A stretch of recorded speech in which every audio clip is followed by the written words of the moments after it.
मी आमदार किशोर नर्मदाबाई धनसिंग पाटील उर्फ किशोर अप्पा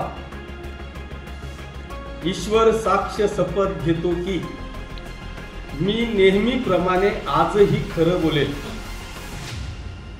काल माजी आमदार आदरणीय दिलीप भाऊ वाघ यांची सभा झाली, मेळावा झाला आणि त्या मेळाव्यामध्ये त्यांनी सुरुवातच अशी केली की मी आज खरं बोलेल।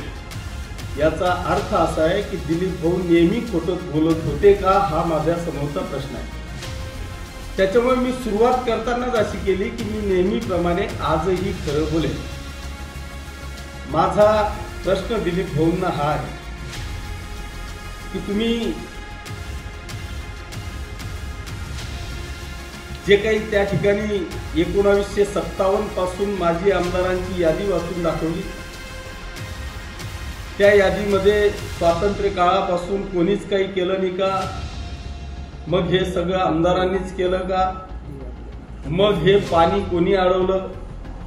माझा दिलीप भाऊंना सवाल आहे की आम्ही जे काम माननीय के.एम. बापू पाटील साहेबांनी केलं त्यांच्याबद्दल गौरवोद्गार हा नेहमीच करतो आणि भविष्यातही करणार आहोत। त्यांची आठवण म्हणून बवळा नदीला बापू साहेबांच्या नावाने कृष्णा सागर म्हणून आपण त्या ठिकाणी नाव दिलं।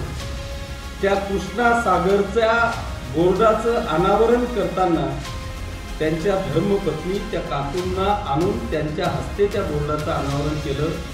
त्याच्यामुळे ज्यांनी केलं त्याबद्दल आम्ही विसरूच शकत नाही। पण दिलीप भाऊ, आपल्याला माहिती असेल की अप्पा साहेबांनी त्याच बवळा धरणाला होऊ नये म्हणून तिथे आंदोलन केलंय। त्या आंदोलनाचे साक्षीदार तुम्ही सुद्धा। त्याच्यामुळे तुम्ही तरी विकासाच्या गप्पा मारू नये, तुम्ही तरी टक्केवारीची भाषा करू नये। जर विकासावर आणि टक्केवारीवर दिलीप भाऊ मी जर का तुमच्यावर बोलायला लागलो तर मला खूप वेळ लागेल। त्याच्यामुळे मी आज जास्त वेळ घेणार नाही। नक्कीच तुम्ही जो काही विषय घेतला त्या प्रत्येक विषयाला उत्तर देण्याचं काम येणारी जी कोणती सभा असेल त्या सभेमध्ये तुमच्या जर ठरवलं तर अंगावर एक कपडा सुद्धा ठेवणार नाही, एवढा मोठा इतिहास तुमचा आहे। तुम्ही जे कृत्य केलं ते कृत्य लोकांची सहानुभूती मिळवण्याकरता 2011चा विषय 2024 मध्ये तुम्ही सांगितला की मला फसवलं गेलं। तुम्ही अल्पवयीन आहात, तुमच्या रेस्ट हाऊसला कोणतरी मी गाडी आणून तिथं मुलगी पाठवली। मला आता ह्या विषयावर दिलीप भाऊ, तुम्ही आता ह्या पाचोरा भडगाव मतदारसंघातले सगळ्यात सिनियर नेते आहात, त्याच्यामुळे तुमचा अनादर करणं मला अजिबात शोभत नाही किंवा माझ्या संस्कृतीमध्ये ते नाही आहे। तुर्तास मला जास्त बोलायला लावू नका। ज्या ज्या काही गोष्टी आहेत, तुमचं दुकान बंद झालं होतं, या किशोर अप्पांनी तुम्हाला कृषी उत्पन्न बाजार समितीमध्ये महाविकास आघाडीचा धर्म पाळत मुख्य प्रशासक म्हणून नेमलं। तो जरी कार्यकाळ काढला ना तर तुम्ही खुर्चीवरच बसू शकणार नाही। त्याच्यामुळे माझ्या तुम्हाला शुभेच्छा आहे। आपण राजकारणात आहात, माझ्यापेक्षा अनेक सिनियर आहात, तुम्ही या, आपण राजकीय लढाई लढू।